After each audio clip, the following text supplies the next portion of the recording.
मैं यहाँ इस नखलिस्तान में लंबे अरसे से तुम्हारा इंतजार करता रहा हूँ। मैं अपने गुजरे हुए कल के बारे में भूल चुका हूँ, अपनी रवायतों के बारे में भूल चुका हूँ और उस ढंग को भूल चुका हूँ जिस ढंग से रेगिस्तान के मर्द औरतों से बर्ताव की उम्मीद करते हैं।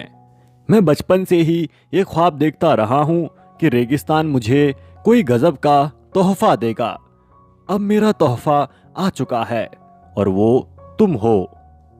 लड़का उसका हाथ अपने हाथ में लेना चाहता था, लेकिन फातिमा के हाथ गागर को थामे हुए थे।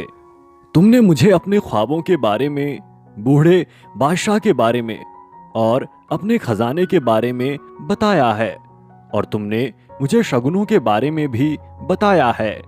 इसलिए अब मुझे किसी बात का खौफ नहीं है, क्योंकि वही शगुन तो तुम्हें मेरे पास लाए हैं और मैं तुम्हारे ख्वाबों का हिस्सा हूं, उस चीज का हिस्सा हूं जिसे तुम नियति कहते हो।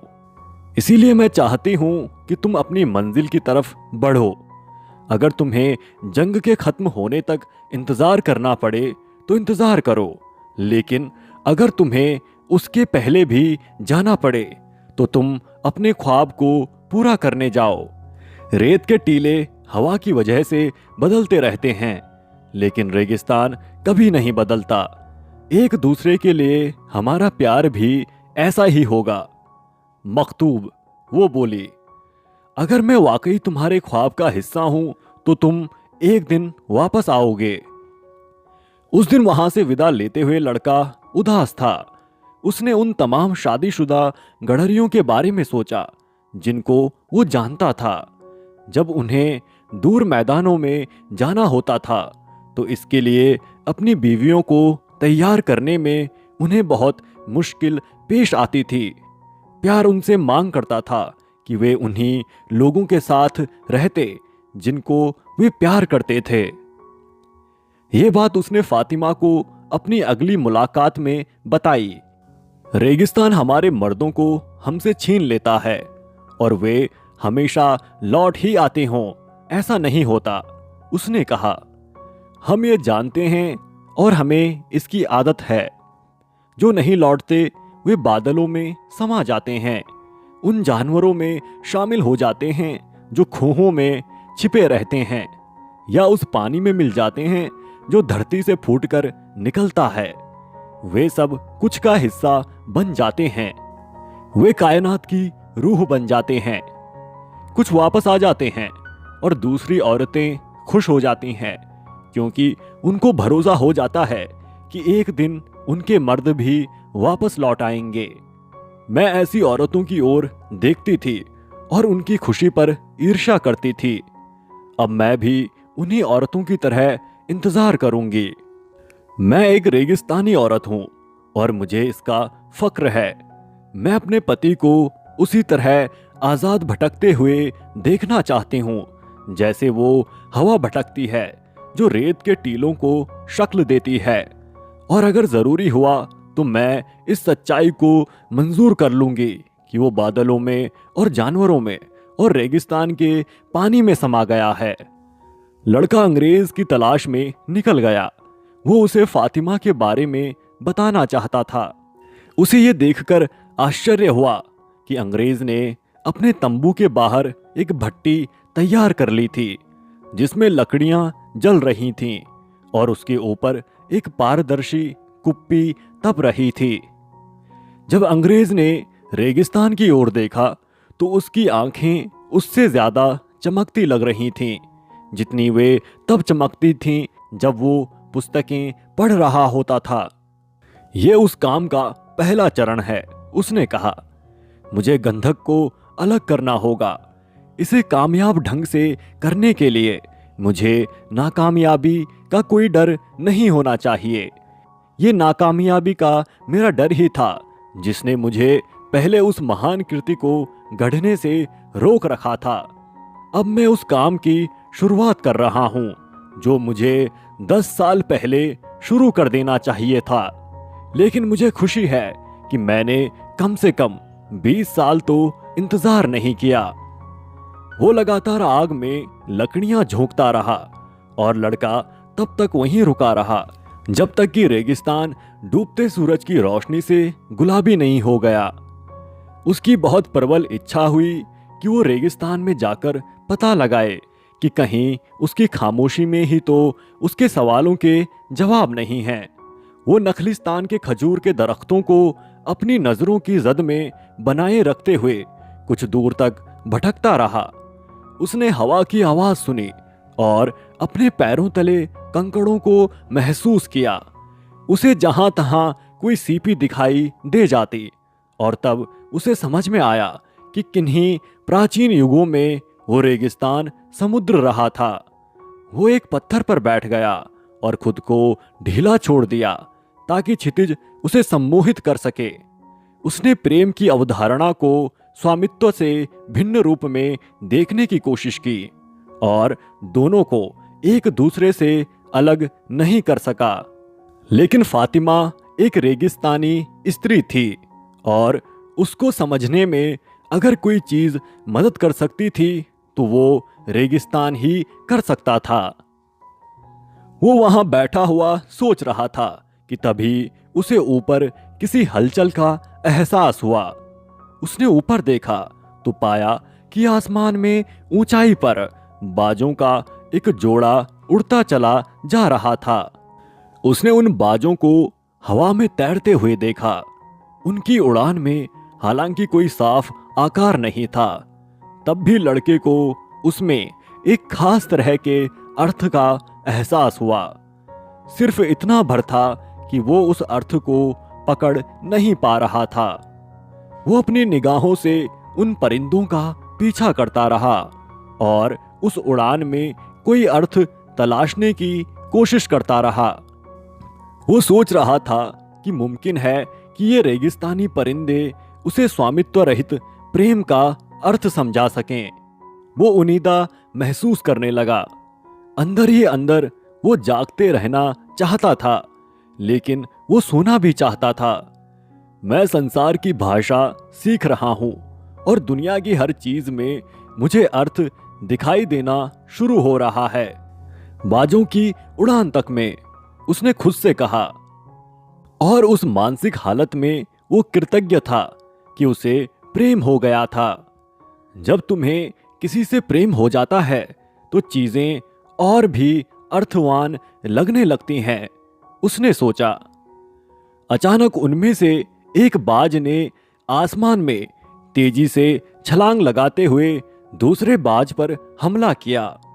उसके ऐसा करते ही लड़के के दिमाग में एक आकस्मिक क्षणिक दृश्य कौंध गया। हाथों में तलवार उठाए घोड़ों पर सवार एक फौज नखलिस्तान में चली आ रही है। वो दृश्य तुरंत ही लुप्त हो गया था, लेकिन उसने उसको हिला दिया था।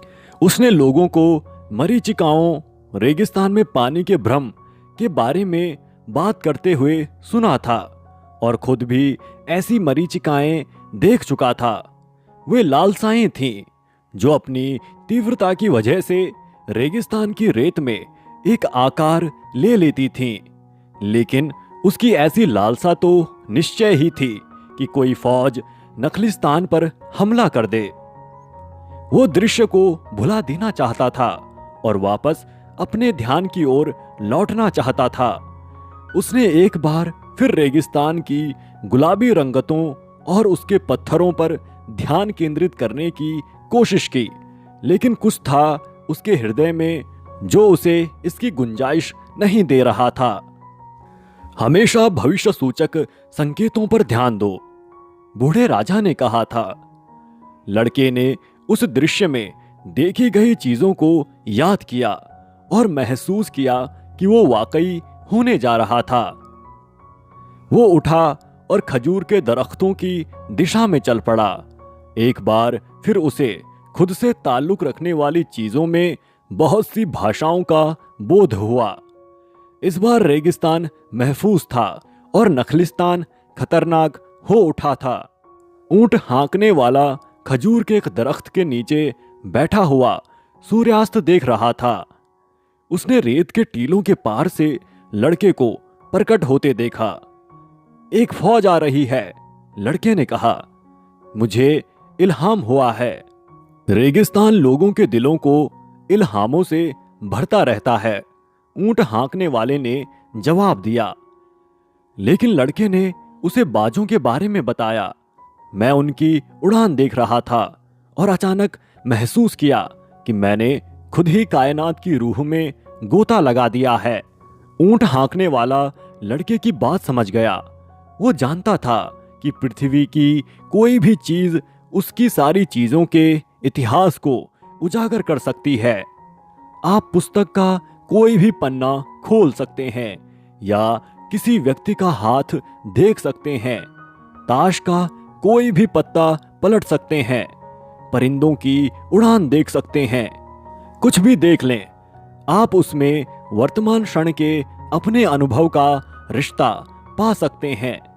दरअसल बात ये नहीं है कि वे चीजें अपने आप में कुछ उजागर करती हैं। बात सिर्फ इतनी है कि लोग अपने आसपास जारी घटनाओं को देखकर विश्व की आत्मा को भेदने का कोई तरीका हासिल कर सकते हैं। रेगिस्तान ऐसे पुरुषों से भरा हुआ था जो इस विश्व आत्मा को भेदने की अपनी सहजता के बल पर अपनी आजीविका कमाते थे। ऐसे लोग पीरों औलियाओं के नाम से जाने जाते थे और औरतें तथा बुजुर्ग उनसे खौफ खाते थे।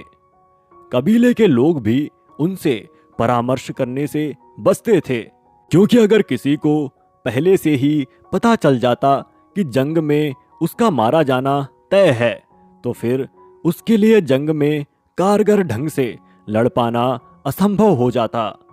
कबीले के लोगों को जंग का स्वाद चखना और ये जानने का रोमांच बेहतर लगता था कि जंग का नतीजा क्या होगा, आने वाले वक्त में क्या होने वाला है। ये तो अल्लाह पहले ही लिख चुका था और उसने जो कुछ भी लिख रखा था वो हमेशा ही इंसान की भलाई के लिए ही था। इसलिए कबीलों के लोग सिर्फ वर्तमान की खातिर ही जीते थे, क्योंकि वर्तमान आकस्मिकताओं से भरा हुआ था और उन्हें बहुत सी चीजों को लेकर सतर्क रहना होता था। दुश्मन की तलवार कहाँ है, उसका घोड़ा कहाँ है, जिंदा बने रहने के लिए तुम्हें किस तरह का अगला वार करना जरूरी है। ऊंट हाँकने वाला लड़ाकू नहीं था और वो पीर औलियाओं से मशवरा कर चुका था।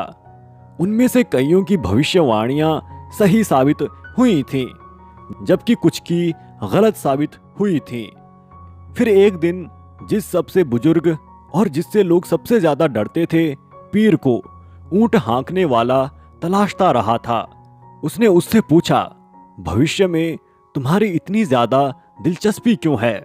इसलिए ताकि मैं कुछ कर सकूं, उसने जवाब दिया, और इसलिए भी ताकि मैं उस होने को बदल सकूं जिसको मैं होते नहीं देखना चाहता, लेकिन तब वे तुम्हारे भविष्य का हिस्सा नहीं होंगी।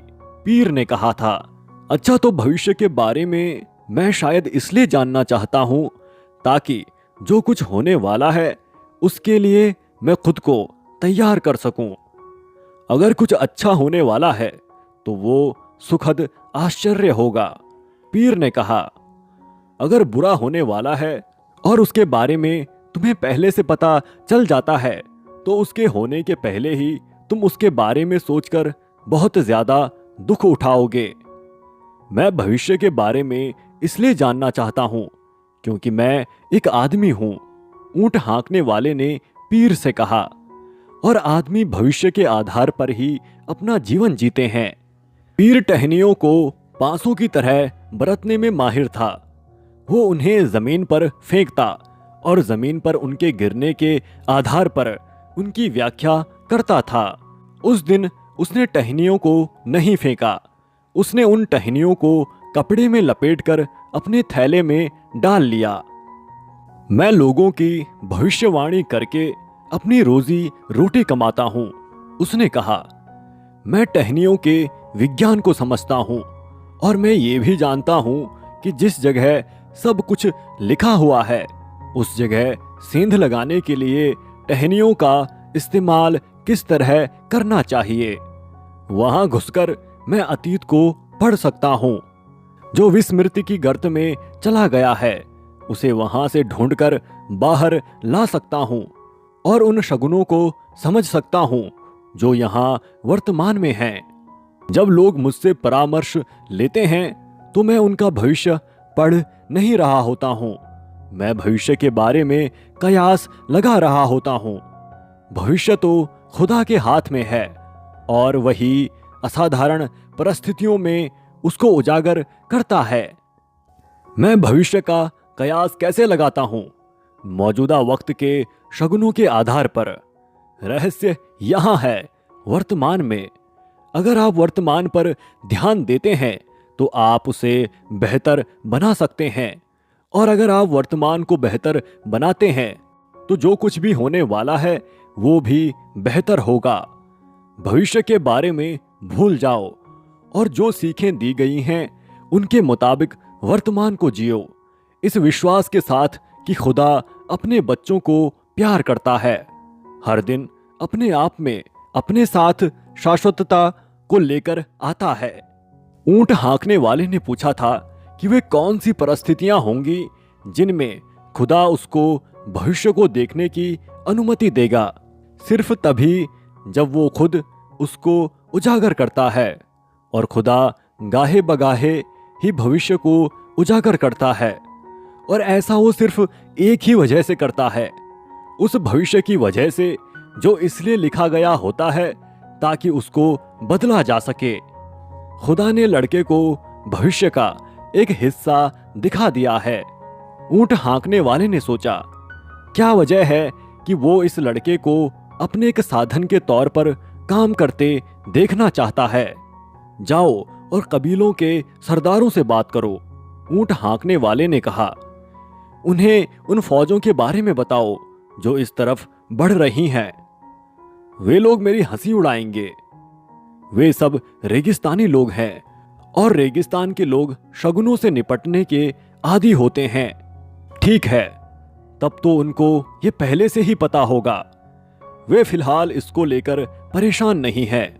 उनका मानना है कि अगर उनको ऐसा कुछ जानना जरूरी है जो अल्लाह चाहता है कि वे जाने, तो कोई ना कोई उनको उस बारे में बताएगा।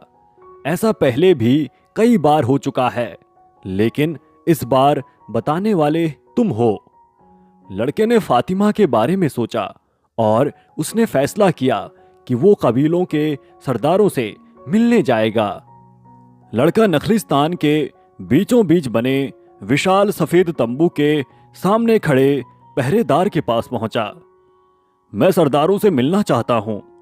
मैं रेगिस्तान से भविष्य सूचक संकेत लेकर आया हूं। पहरेदार कोई जवाब दिए बिना तंबू में चला गया, जहां वो कुछ देर बना रहा। जब वो प्रकट हुआ तो उसके साथ एक नौजवान अरब था जिसने सफेद और सुनहरी पोशाक पहन रखी थी। लड़के ने जो भी देखा था वो सब उस नौजवान को बता दिया, और नौजवान ने उससे वहीं रुककर इंतजार करने को कहा। वो तंबू में चला गया। रात घिर आई। आपस में झगड़ते तरह तरह के आदमी और सौदागर तंबू में आते जाते रहे। एक एक कर अलाव बुझते गए और नखलिस्तान रेगिस्तान की ही तरह खामोश हो गया। सिर्फ उस विशाल तंबू की बत्तियां ही जलती रहीं। इस पूरे समय लड़का फातिमा के बारे में सोचता रहा और उसके साथ हुई आखिरी बातचीत को वो अभी तक समझ नहीं पा रहा था। आखिरकार कई घंटों के इंतजार के बाद पहरेदार ने लड़के को तंबू में जाने को कहा। अंदर जाकर लड़के ने जो कुछ देखा उससे वो अचंभित रह गया। वो कल्पना भी नहीं कर सकता था कि रेगिस्तान के बीचों बीच इस तरह का कोई तंबू हो सकता था। जमीन पर ऐसे बेहद खूबसूरत कालीन बिछे हुए थे जिन पर उसने कभी पैर भी नहीं रखे थे। छत से सोने के बने सुघड़ कंदील लटक रहे थे जिनमें मोमबत्तियां जल रही थीं। कबीलाई सरदार तंबू के पिछले हिस्से में कसीदाकारी से सज्जित रेशम की मनसदों से टिके अर्धगोलाकार बनाकर बैठे हुए थे। नौकर चाकर तश्तरियों में मसाले और चाय लेकर आ जा रहे थे। कुछ दूसरे नौकर हुक्कों में आग जला रहे थे। वातावरण मीठी खुशबू और धुएं से व्याप्त था।